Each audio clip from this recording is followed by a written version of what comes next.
Chapter 1 Durpig. Durpig was a small toy made of the same material as a soft towel. He had little plastic beans in his tummy, which made him fun to throw. His swishy trousers were exactly the right size to wipe away the tear. When his owner Jack was very young, he fell asleep every night sucking Durpig's ear. Durpig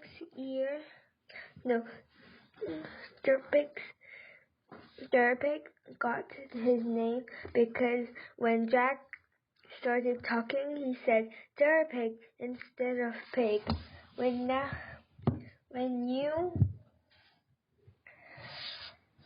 Durpig had been salmony pink with tiny black plastic eyes, but Jack couldn't remember Durpig looking like that.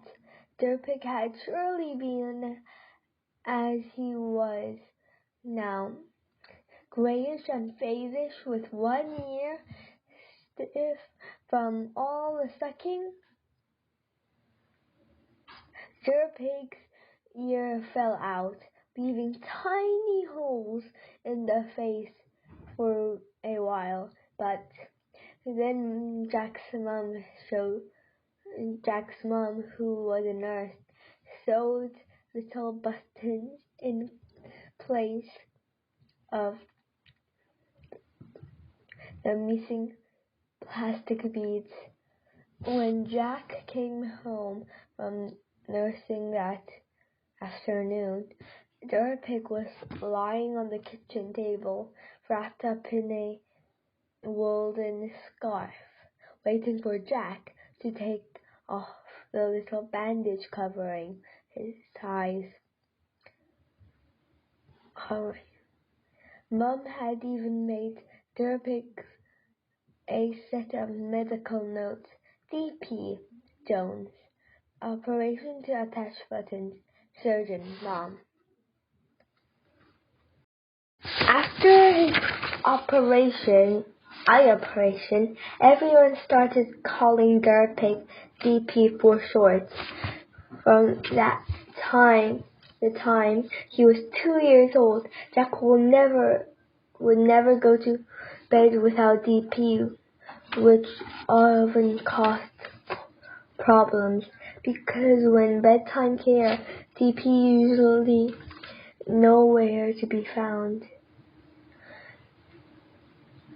Sometimes it took Mom and Dad a long time to find D.P., who turned up all kinds of places, hiding inside one of Dad's shoes or scrunched up in a flower pot.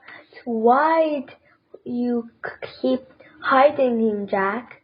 Mom asked every time she found D.P. curled up in the kitchen drawer or hidden beneath a sofa cushion. The answer was private between Jack and D.P. Jack knew D.P. liked cozy spaces where he could snuggle up and sleep. D.P. liked doing the same thing Jack did, crawling under bushes and into hidden holes and being thrown up in the air.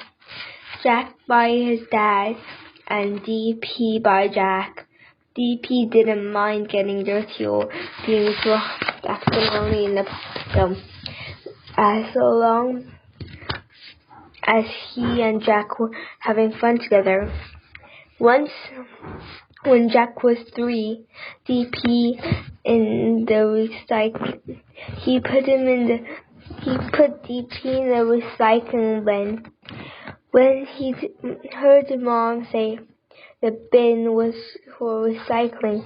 Jack thought it had something to do with bike rides, so he waited for Mom to leave the kitchen, then dropped DP in there, imagining he'd have a spin around when the lid was on. Mom laughed when Jack explained why he was peeking in the bin to try and catch the things moving. She explained that recycling meant something very different to going for a bike ride. All things in the bin were going to be taken away and turned into other things, so they have a whole new life. Jack definitely didn't want DP to go over and change it into something else, so he never put DP in the recycling bin again. His adventures gave DP his interesting smell, which Jack liked very much. It was a mixture of the places DP had gone on his adventures, along with the warm, dark cave under Jack's blankets. And just a trace of Mom's perfume was always hugged and kissed DP too. When she came to say goodnight to Jack, every now and then, Mom would decide DP had gotten a bit too smelly and needed good clean. The first time DP ever went into a washing machine, Jack had lain a kitchen floor and screamed with rage and fear. Mom had tried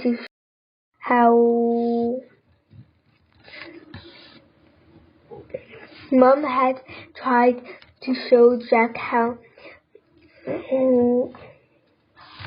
much DP was enjoying the swirling around in the washing machine. But it wasn't until DP came back in the cave under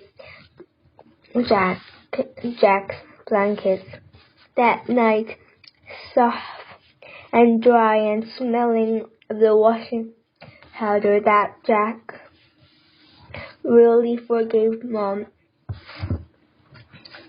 He soon got used to DP going in the washing machine, but he always looked forward to DP returning her natural smell.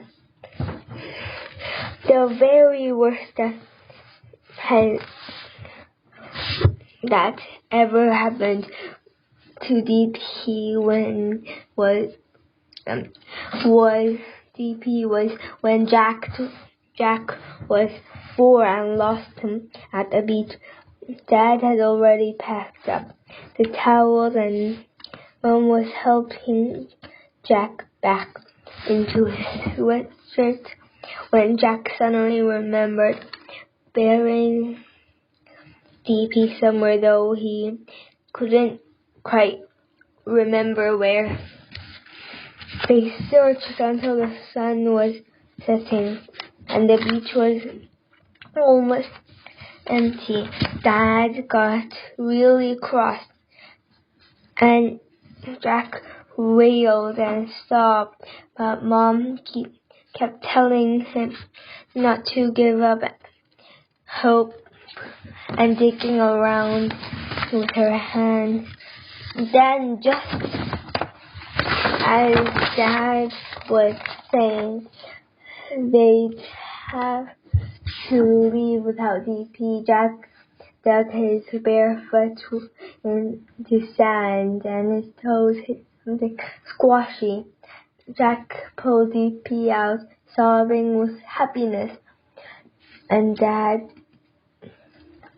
said that DP never come to the beach again, which Jack thought very unfair because DP loved sand, which was why Jack was burying him in the first place.